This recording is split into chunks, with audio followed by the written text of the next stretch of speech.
investment banking, especially.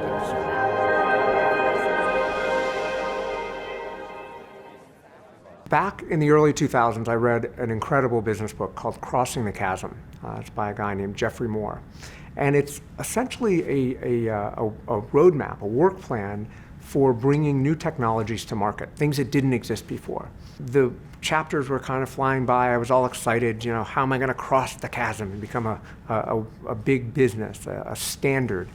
And I got to this one chapter that just stopped me in my tracks. And what the chapter basically said is that if you're lucky enough to come up with a new approach, a technology, a service that makes a difference, and you typically would do that with smaller companies, if you're lucky enough to get your big break and find a first large client to use your technology, that is actually where all the risk starts.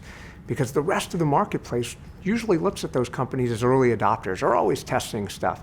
So you're not immediately going to get standardization of your technology. You're not going to get widespread adoption unless you do a great job with that first client. And so the advice that I can give that I just got from this book is, if you get to that point, put everything to the side and focus on that client.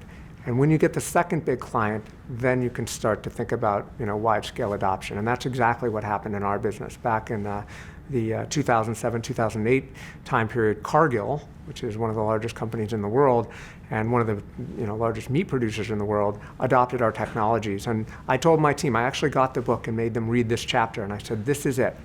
We need to make Cargill happy. And then within 2 years, we got another very large company called JBS to follow. And today we're in over 50% of the US beef plants as a result of that approach.